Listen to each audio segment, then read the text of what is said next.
കൂടുതൽ വാർത്തകളും വീഡിയോകളും കാണാൻ ഈ ചാനൽ സബ്സ്ക്രൈബ് ചെയ്യുക. കൂടെ ബെൽ ബട്ടൺ അമർത്തുക. നമസ്കാരം. ഏഷ്യാനെറ്റ് ടിവിയുടെ എപ്പിസോഡിലേക്ക് എല്ലാ പ്രേക്ഷകർക്കും ഹൃദയം നിറഞ്ഞ സ്വാഗതം. ഇന്നത്തെ നമ്മുടെ വിഷയം എന്ന് വെച്ചാൽ ഭാര്യയുടെയും ഭർത്താവിൻ്റെയും നാള് ഒന്നായാൽ കുഴപ്പമുണ്ടോ എന്നൊരു ചോദ്യമാണ് നമുക്ക് കമൻറ്റ് ബോക്സിൽ വന്നിരിക്കുന്നത്. നമ്മുടെ സബ്സ്ക്രൈബേഴ്സ് നമുക്കൊരു ചോദ്യം, അവർക്ക് അറിയാൻ പാടാത്ത കാര്യങ്ങൾ ചോദിക്കുമ്പം നമുക്ക് പറഞ്ഞു കൊടുക്കേണ്ട ബാധ്യത നമുക്ക് സ്വതവേ ഉണ്ട്. അതുകൊണ്ട് നമുക്കൊരു എപ്പിസോഡായിട്ട് അത് ചെയ്യാമെന്ന് കരുതി. അപ്പം ഭാര്യയുടെയും ഭർത്താവിൻ്റെയും നാള് ഒന്നായെന്ന് വിചാരിച്ച് ദോഷം ഒന്നും ഇല്ല. അതിനകത്ത് ചില കാര്യങ്ങൾ നമ്മൾ ശ്രദ്ധിക്കേണ്ടതായിട്ടുണ്ട്. അതായത് പൊരുത്തം നമ്മൾ എടുക്കുമ്പോൾ സ്ത്രീ ദീർഘ പൊരുത്തം എന്ന് പറഞ്ഞതുണ്ട്. അതായത് സ്ത്രീയുടെ നക്ഷത്രത്തിനെക്കാട്ടിലും ഒരുപാട് വ്യത്യാസം വന്ന് വേണം പുരുഷൻ്റെ നക്ഷത്രം നിൽക്കാനായിട്ട്. ഷഷ്ടാഷ്ടമ കൂറുകൾ നമ്മൾ നോക്കണം, ഷഷ്ടാഷ്ടമ നക്ഷത്രങ്ങൾ നമ്മൾ നോക്കണം. അതുപോലെ വേദ നക്ഷത്രങ്ങൾ ആണോ എന്ന് നോക്കണം. മധ്യമരഞ്ജു വിഷയം നമ്മൾ നോക്കേണ്ടതായിട്ട് വരും. നാളൊന്നായെന്ന് വെച്ചാൽ മധ്യമരഞ്ജു ദോഷം ഉണ്ടെങ്കിൽ ചേർക്കാൻ പറ്റത്തില്ല, പാപദോഷം ഉണ്ടെങ്കിൽ ചേർക്കാൻ പറ്റത്തില്ല, വേദദോഷം ഉണ്ടെങ്കിൽ ചേർക്കാൻ പറ്റത്തില്ല. ദശാസന്ധി ദോഷങ്ങളുണ്ടെങ്കിൽ നമുക്ക് ആ സമയത്ത് വേണമെങ്കിൽ നമുക്ക് അത്ര ഒഴിവാക്കാൻ പറ്റില്ല എന്ന രീതിയിൽ ആ സമയത്ത് ജപാതി ഹോമാദി കാര്യങ്ങളോടെ നമുക്ക് ചെയ്യേണ്ട ആചരണ രീതികളോടെ നമുക്ക് വേണമെങ്കിൽ മധ്യമായിട്ട് ചേർക്കാനൊക്കെ പറഞ്ഞു കൊടുക്കാറുണ്ട് ദശാസന്ധിയൊക്കെ. അതും ഒരുപാട് ദശാസന്ധി കാലഘട്ടങ്ങളുണ്ടെങ്കിൽ അതങ്ങനെ പറഞ്ഞു കൊടുക്കാറില്ല. ദശാസന്ധി കാലഘട്ടം എന്ന് വെച്ചാൽ ഒരാളിൻ്റെ സമയദോഷം മറ്റേ ആളുടെ നല്ല സമയം കൊണ്ട് പരിഹരിച്ചു പോകണം. രണ്ടുപേർക്കും ഒരുപാട് ദോഷങ്ങൾ വരുന്ന കാലഘട്ടങ്ങളുണ്ടെങ്കിൽ ആ ബന്ധം അങ്ങനെ നിലനിൽക്കാൻ സാധ്യത കുറവാണ്. ഒരുപാട് ഒലച്ചിലുകൾ ഉണ്ടാവും. മനസ്സുകൾ തമ്മിൽ നമ്മൾ പിരിഞ്ഞു പോയി കഴിഞ്ഞാൽ എന്താ പിന്നീട് ഒന്നിക്കാൻ വലിയ പ്രയാസമാണ്. അത് ഒരുപാടായിട്ടുണ്ടാകുന്ന അവസ്ഥയൊക്കെ ഉണ്ടെങ്കിൽ മനസ്സ് പിരിയാൻ സാധ്യതയുണ്ട്. അതുകൊണ്ടാണ് അങ്ങനെ ദശാസന്ധി ഒരുപാടുണ്ടെങ്കിൽ ചേർക്കാൻ പാടില്ല എന്നൊക്കെ നമ്മൾ പറയുന്നത്.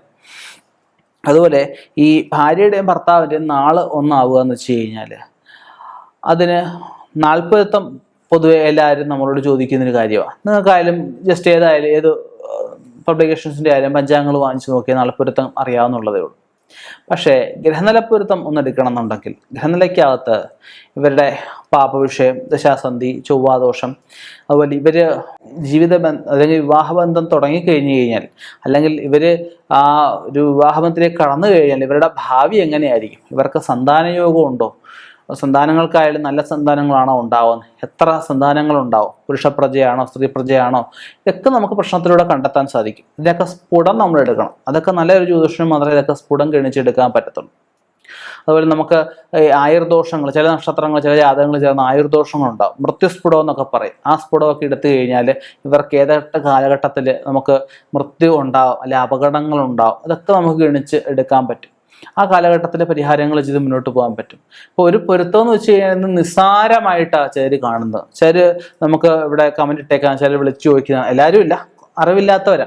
ചിലർ വിളിച്ചു ചോദിക്കും ഭരണി അശ്വതിയും ചേരുവോ, അല്ലെ കാർത്തികയും രോഹിണിയും ചേരുവോ, പൂരവും ഭരണിയും ചേരുവോ, ഇങ്ങനെയൊക്കെയുള്ള രണ്ട് നാളുകൾ തമ്മിൽ ചേരുമെന്ന് ചോദിക്കും. അങ്ങനെയുള്ളത് ശുദ്ധ മണ്ടത്തരമാണ്, ശുദ്ധ അബദ്ധമാണെന്നേ ഞാൻ പറയുള്ളൂ. അങ്ങനെ നാൾപ്പൊരുത്തം ഒരു കാരണവശാലും നിങ്ങൾ നോക്കിയെടുക്കരുത്. അങ്ങനെ നിങ്ങൾ ഒരാളെ വിളിച്ച് ചോദിച്ചാൽ അയാളെ ബന്ധപ്പെടുത്തേണ്ട ആവശ്യമില്ലല്ലോ.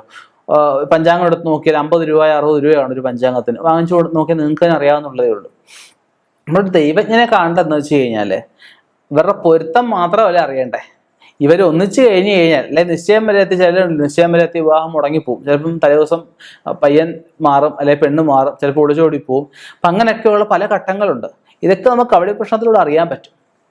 ഇവരുടെ ഞാനൊക്കെ എന്ന് വെച്ച് കഴിഞ്ഞാൽ പൊരുത്തം നമ്മൾ പൂർണ്ണമായിട്ട് നോക്കിയാൽ പോലും, നാൾപ്പൊരുത്തവും ഗ്രഹനിലപ്പൊരുത്തവും നോക്കിയാലും ഇവർ എങ്ങനെയുണ്ട്, വിവാഹം കഴിച്ചു കഴിഞ്ഞാൽ ഇവരുടെ കാര്യങ്ങൾ എങ്ങനെയാണെന്ന് കവടി പ്രശ്നത്തിലൂടെ നോക്കി നിമിത്തപ്രകാരം മറ്റു കാര്യങ്ങളും ദുർനിമിത്തങ്ങളൊന്നും കണ്ടില്ലെങ്കിൽ മാത്രമേ ചേർക്കാൻ ഞാൻ പറയാറുള്ളൂ.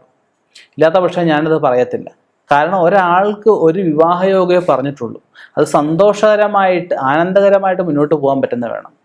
അവിടെ ഒരു പെണ്ണ് വന്നു കയറിയിട്ടൊരു പുരുഷനാണെങ്കിൽ ഒരു പുരുഷന്റെ പിന്നില്, അതായത് ശിവന് ശക്തി എന്ന് പറയുന്ന പോലെ ഒരു പുരുഷന്റെ പിന്നില് ആ പുരുഷന്റെ വളർച്ചയ്ക്ക് സ്ത്രീ ഉണ്ടാവണം.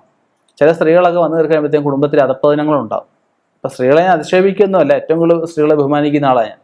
അപ്പം അങ്ങനെയൊക്കെയുള്ള ജാതകങ്ങൾ നോക്കി വേണം ചേർക്കാനായിട്ട്. അപ്പം അങ്ങനെ ഇപ്പോൾ ദോഷമുള്ള സ്ത്രീ ആയാൽ പോലും നമുക്കത് മാറ്റിയെടുക്കാൻ അതിന് പരിഹാരങ്ങൾ പറയുന്നുണ്ട്. ജ്യോതിഷത്തിലെന്ന് വെച്ചാൽ എല്ലാവർക്കുള്ള സൊല്യൂഷൻസ് ആണ് പറയുന്നത്.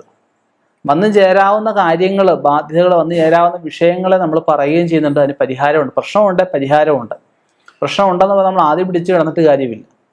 നമുക്കൊരു പ്രശ്നമുണ്ട് നമ്മൾ മനസ്സിലാക്കിയിട്ട് നമ്മൾ പ്രതിവിധി ചെയ്യാതിരിക്കും നമ്മളോട് നമ്മൾ കാട്ടുന്ന അനീതി അല്ലെ അക്രമമാണെന്ന് ഞാനത് പറയത്തുള്ളൂ. ചേർക്കാൻ പാടില്ലാത്ത വിവാഹബന്ധം ഒരിക്കലും ചേർക്കാൻ പാടില്ല.